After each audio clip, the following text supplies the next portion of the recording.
গল্পের শুরুতেই আমাদের হিরোইন শিয়ানকে দেখানো হয়। আজ ভার্সিটিতে শিয়ানের প্রথম দিন। ভার্সিটিতে এসেই শিয়ান ছেলেদের হোস্টেলে চলে আসে, কিন্তু গার্ড তাকে ঢুকতে দেয় না। তাই শিয়ান বাইরে দাঁড়িয়ে আজকের গল্প হিরো সিউকে ডাকতে থাকে। শিয়ানের এমন কাণ্ড দেখে সব স্টুডেন্টরা সেখানে ভিডিও করতে থাকে, আর সেই ভিডিও দেখে সিউ তার রুম থেকে বেরিয়ে আসে। সিউকে দেখে শিয়ানের চোখ মুখ খুশিতে জ্বলজ্বল করতে থাকে। শিয়ান সিউকে বলে, আমি তোমাকে ভালোবাসি, আর এটা বলার জন্যই এখানে এসেছি।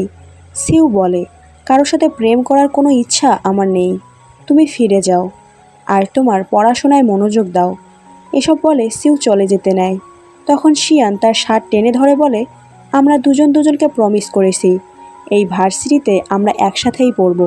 দেখো, আমি আমার প্রমিস রেখেছি, তাই আমি জানতে চাই তুমি কি কখনো আমাকে ভালোবেসেছো?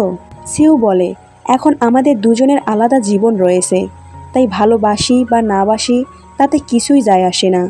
তখন শিয়ান সিউকে একটি রোবট দেয়। সিউ রোবটটি নিয়ে চলে যায়। সিউয়ের এমন ব্যবহারে শিয়ান খুবই কষ্ট পায়। এরপর গল্পটি অতীতে ফিরে যায়। আমাদের দেখানো হয় কিভাবে শিয়ান ও সিউয়ের প্রেম হয়েছিল। তো শিয়ান ও সিউ এর গল্প শুরু হয় 2009 সাল থেকে। শিয়ানের পরিবার অন্য শহর থেকে সেনহাই শহরে আসে। নতুন বাড়িতে এসে শিয়ান তাদের রুমগুলো ঘুরে ঘুরে দেখতে থাকে। তখনই তার ছোট ভাই এসে তাকে ধাক্কা মারে, যার কারণে শিয়ান মাথায় আঘাত পায়। এরপর শিয়ানের বাবা সবাইকে নিয়ে তার বন্ধুর বাড়িতে আসে। আসলে ছোটবেলা থেকেই শিয়ানের বাবা ও সিউয়ের বাবা একে অপরের বন্ধু ছিল। সিউয়ের বাবার সাহায্যেই এখানকার স্কুলে শিয়ানের বাবার চাকরি হয়েছে। এরপর দুই পরিবারের সবাই খেতে বসে। সেখানে সিউয়ের দুজন বন্ধুও ছিল। একজনের নাম হচ্ছে সং, আর একজনের নাম হচ্ছে জিয়ান। সেখানে সিউয়ের মা শিয়ানকে জিজ্ঞেস করে সে এন্ট্রান্স এক্সামে কত মার্ক পেয়েছে। শিয়ান বলে 695, যেখানে সিউ পেয়েছে 680। তখন শিয়ানের মা বেশ গর্ব করে বলেন, শিয়ান সারা দিন রাত পড়াশোনা করে, ও পড়তে খুবই ভালোবাসে। এটা শুনে সিউয়ের দুই বন্ধু হাসতে থাকে। আর হাসবে নাই বা কেন, কারই বা এত পড়াশোনা করতে ভালো লাগে। যাই হোক, কথায় কথায় শিয়ানের মা বলেন, তোমাদের দুজন দুজনকে ভালোভাবে জানা উচিত, কারণ তোমাদের দাদা ছোটবেলাতেই তোমাদের দুজনের এঙ্গেজমেন্ট করে রেখেছে। এটা শুনে তো সিউ ও শিয়ান দুজনের মাথায় আকাশ ভেঙে পড়ে। খাওয়া শেষে সিউয়ের দুই বন্ধু রুমে এসে শিয়ানকে নিয়ে মজা করতে থাকে। মাথায় আঘাত পাওয়ার কারণে শিয়ানের কপালটা ফুলে যায়, তাই তারা তাকে লিটল মনস্টার বলে ডাকে। তবে এসব কিছু শিয়ান শুনে ফেলে, আর সে তো অনেক ক্ষেপে যায়। সিউ এসে শিয়ানকে বলে, তুমি কিছু মনে করো না, ওরা এমনি এমনি মজা করছে। শিয়ান সিউকে বলে, আচ্ছা, আমাদের এঙ্গেজমেন্ট যদি আমি ভেঙে দেই তাহলে তুমি কি খুশি হবে? সিউ বলে, অবশ্যই আমি খুশি হব। শিয়ান বলে, তাহলে এই এঙ্গেজমেন্ট আমি কখনোই ভাঙব না। শিয়ানের কথা শুনে সিউ তো হা হয়ে যায়। এরপর দেখা যায় সিউয়ের বন্ধু সং-এর পায়ে ব্যথা। সিউ তখন তার পায়ে পাড়া দিয়ে বলে, ব্যথার কষ্ট বুঝলে একটু আগে শিয়ানকে নিয়ে এসব বলছিলে কেন? সং বলে, আরে আমি তো জাস্ট মজা করেছি, আর এখন প্লিজ আমাকে ডাক্তারের কাছে নিয়ে যাও। তো সেজন্য সিউ সংকে নিয়ে একটি ফার্মাসিতে আসে। সেই ফার্মাসিতে আবার শিয়ানও তার কপালের জন্য মেডিসিন নিতে আসে, কিন্তু মেডিসিন কেনার মতো টাকা শিয়ানের কাছে ছিল না, তাই সিউ তার বিলটা পে করে দেয়।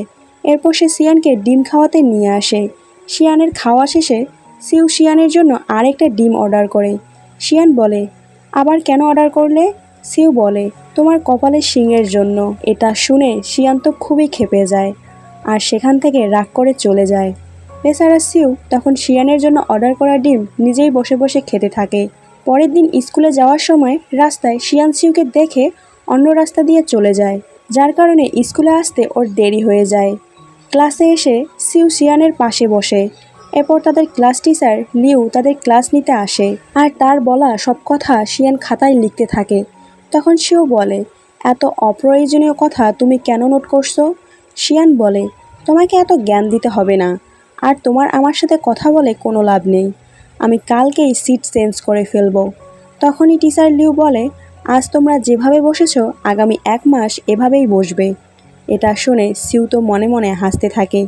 এদিকে শিয়ানের বাবাও তারই স্কুলে চাকরি করে, আর সেখানে তার সাথে শিয়ানের আগের এক স্কুলের সিনিয়রের সাথে দেখা হয়, যার নাম হচ্ছে বোকং। তো বোকং শিয়ানের বাবার কাছ থেকে জানতে পারে শিয়ান এখন এই স্কুলেই পড়ছে। তাই টিফিন টাইমে সে শিয়ানের সাথে কথা বলতে আসে। শিয়ানও বোকংকে দেখে খুবই খুশি হয়, কারণ ছোটবেলা থেকেই ওরা খুব ভালো বন্ধু ছিল। ওদের দুজনকে আবার সিউ ও তার বন্ধুরা দেখে ফেলে, আর তারা সিউকে বলতে থাকে, শুনেছি বোকং শিয়ানের একই হোম টাউনের, আর বোকং হচ্ছে শিয়ানের স্কুলের সিনিয়র। তখন সিউয়ের এক বন্ধু সাদি বলে, বোকং যেমন হ্যান্ডসাম তেমনই পড়াশোনাতেও ভালো। তবে এসব শুনে সিউয়ের তেমন কিছু যায় আসে না। এরপর ক্লাস শুরু হয়। শিয়ান দেখে সিউ ক্লাসে রোবোটিক্স বই পড়ছে। একটু পরেই টিচার শিয়ানকে একটি ম্যাথ সলভ করতে দেয়, কিন্তু শিয়ান সেটা পারে না।